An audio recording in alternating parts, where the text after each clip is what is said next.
it's Sam here. I hope you're well, hope you're having a nice day. I'm coming to you live from Windermere in my living room. This is Amberwell actually. You'll see if you look on Rightmove, it's on the market for 1.5 and 1.5 million by the way that is. And it's on Middle Entrance Drive in Bonus, and that's the one we've had the lovely lifestyle movie done for as well. So you might recognise the view you see behind me. I just wanted to catch up with you today because I've just been to see a really beautiful property that's about to come to market. But obviously all our properties are beautiful. Now this particular one, when we went to see it, was completely empty. The owners have moved out. They've left it unfurnished. It's very clean. It's all been beautifully, professionally cleaned. All the carpets and everything are lovely. But it's empty, and it's very difficult for a buyer to ascertain the proportions and the size of each room in relation to where their furniture would be in that room. So something I've done in the past is I've literally chalked out, or if it's a hard floor, I've chalked. If it's a carpet, I've maybe put some masking tape over where, say, a bed would be or a sofa would be, so people can kind of get an idea. Because actually, funnily enough, although you might think an empty room feels bigger than a room full of furniture, it's actually the opposite. You really can't appreciate where your furniture would go. And I don't know how much you can see behind me, but this room here is a really big room. And when we first viewed it, there was a little bit of conservatory furniture in here, but it really wasn't furnished. And now we are using it as a dining room and a living room, and we've still got a big area over there as well. So we've really shown how you can use the space in this room by placing the furniture, and now the room feels bigger than it did when we first viewed. So what can you do if you've got a property that is empty? Maybe you've inherited it, maybe it's a property that you've had to move out of, maybe it's a holiday cottage and you've got rid of all the furniture. What can you do with an empty property to make it more saleable? Sorry, it might be a bit bright on me at the moment because the sun's just come out. Okay, we're good. I've got a few tips. So first of all, should you? Secondly, what should you do? And thirdly, how should you do it? So first of all, should you? Yes, you should. Try and furnish it in some way, and certainly show or indicate the kind of lifestyle that somebody could have in the house, so they can then visualise it with a little bit of your help. We do find that statistically speaking, properties that are completely empty and devoid of all furniture usually go for about 20% less, so they lose potentially up to 20% of their value if they're empty as opposed to if they're full. Which is why when you go to a property development, you'll see that the show homes on there are fully furnished. And then if you're looking at an empty home, you can kind of visualise what the furniture would look like from the show home. So that answers the first question, should you?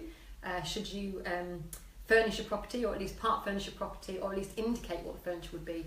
And yes, we would suggest that you do. And that's certainly what we've suggested and advised our clients. Go away, fly.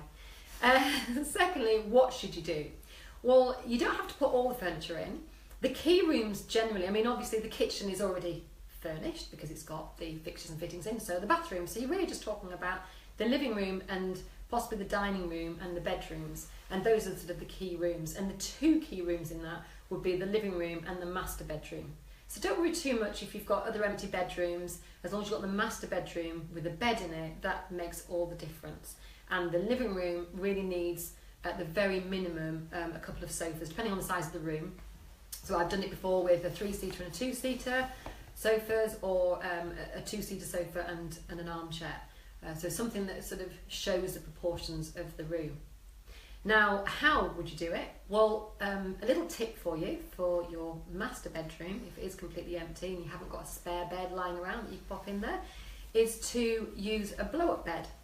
Now, you can get a really lovely blow-up bed from, say, Amazon if you want a cheap one, or John Lewis if you're prepared to spend maybe up to about 120, 150 pounds. And the one that I suggest you go for is a double size, and not the king size, because you're trying to make your room look bigger, not smaller. So a double size, but double height as well. If you haven't got a double height one, you'll need to put something underneath it, even if it's, I don't know, books or a pallet or even just cardboard boxes, to raise it off the floor so it's the height of a double bed. And then just dress it as you would do normally. So you can put your valance over it. You don't need to put a sheet on it, but depending on where the pillows are exactly. But then a big, just a white duvet over it and 4 pillows, and then maybe dress it nicely, sort of a throw and some cushions can look really nice. So those are the two absolute minimum, your 2 sofas and your blow-up bed in the master bedroom. If you want to take it one step further, you really need bedside tables. Hello dog. This is George, my dog. He thinks I'm talking to him.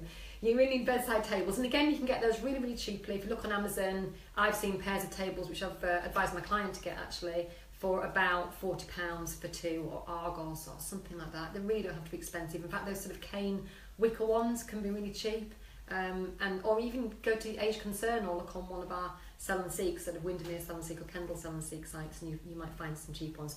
They do need to be matching, that's really important. And then the next thing is you need matching bedside lamps as well. And again, places like B&Q, Argos, they do them really, really cheaply. My dog's eating his food really noisily.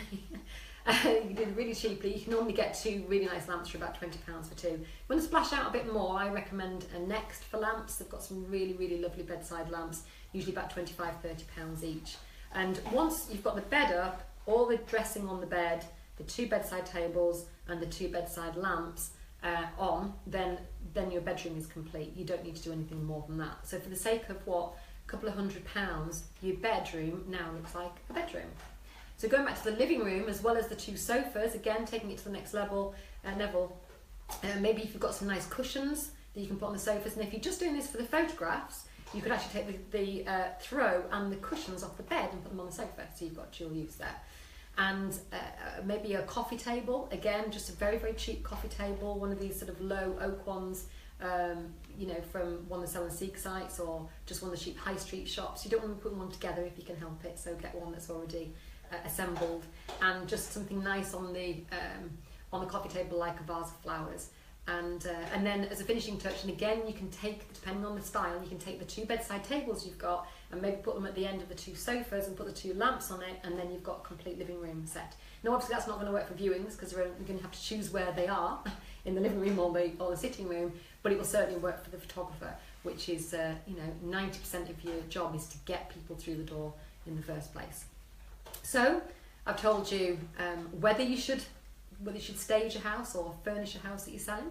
I've told you what to stage it with, and I've told you how to do it. And I hope that's helped you. If you've got any questions at all about maybe selling an empty house, or a house where the furniture isn't very nice, or maybe the carpets aren't nice, or anything like that at all, please just send us a message on the page and I'll be really happy to help you. So that's it. I'll say goodbye today. It's a very windy and a little bit dull afternoon here in Windermere. I hope you're having a great day, and I'll see you tomorrow on the next Facebook Live. Bye for now.